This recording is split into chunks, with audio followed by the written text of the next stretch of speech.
Hi, hello, isang magandang umaga, tanghali, hapon, gabi sa inyong lahat.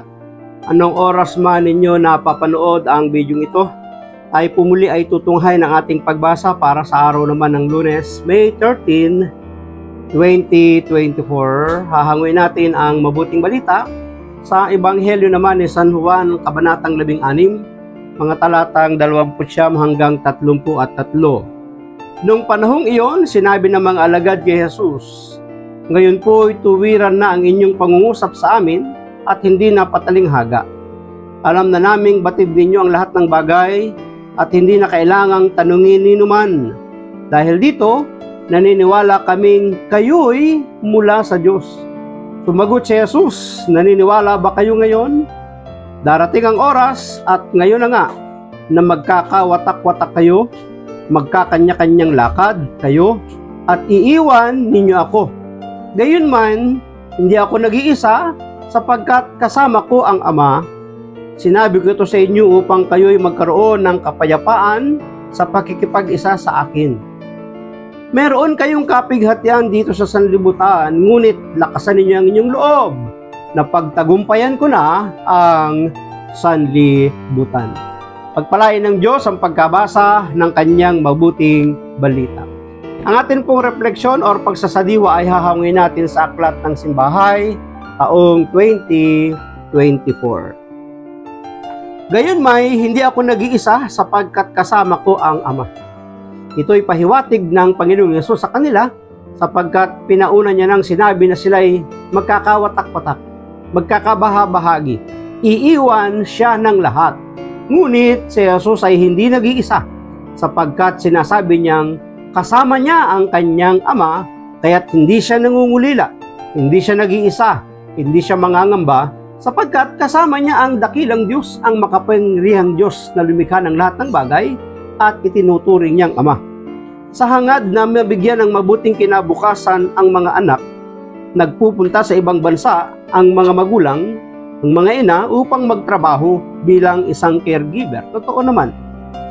Malaki ang pag-asa nila na makapagtatapos ang kanilang mga anak. Subalit, minsan parang gumuguho ang kanilang mundo kapag nalalaman nilang nilulustay lamang ng kanilang mga anak ang kanilang pera na kanilang ipinapadala na pinaghihirapan nila sa ibang bansa. Umaasa pa naman siya na makapagtatapos o umaasa pa naman sila na makapagtatapos ang kanilang mga anak sa kolehiyo at makakauwi siya sa araw ng graduation upang maka-attend sila sa graduation ng kanilang mga anak. Ngulit, malalaman lamang nila na hindi pala nakapasa at hindi napasama sa graduation sapagkat bumagsak sa mga subject ang kanilang mga anak. Sa halip na nag-aaral ay nagbabarkada. Nauubos ang padala nilang pera sa pagbibisyo ng kanilang mga anak. Kaya nga minsan, hindi alam ng mga magulang kung ano ang gagawin at ito'y minsan nangyayaring nagdudulot ng kabagabagan, malaking kalungkutan at minsan ay halos babaliw sa sobrang pag-iisip. May mga pagkakataon na gusto nilang bawiin ang kanilang buhay o kaya'y magpakamatay. Ngunit may mga pagkakataon na ang Diyos ay namamagitan. Bakit? Sapagkat ang Diyos ay patuloy na nililigtas, tinutulungan ang mga taong umaasa at nagtitiwala sa Kanya.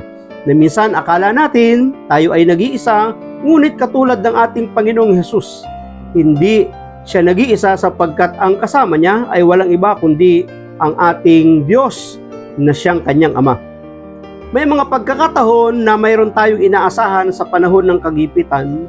Ang mga tanong ay, natutulungan ba tayo ng mga taong inaasahan natin sa panahon ng kagipitan na kapag iyong nilapitan ay walang maibigay na tulong sa iyo?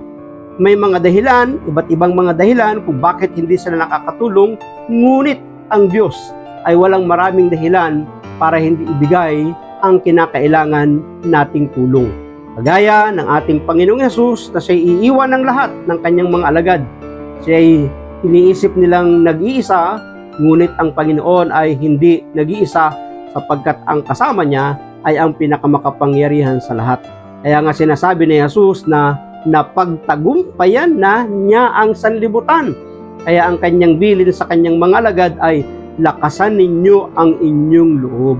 Huwag matakot. Yan din ang binibilin sa atin ngayon. Lakasan natin ang ating loob, huwag tayong matakot sapagkat kasama natin ang ating Diyos. Maraming salamat at pagpalain tayo ng ating Panginoon. Ang akin lamang palaging sambit, I love you with the love of the Lord. Bye-bye and bye-bye.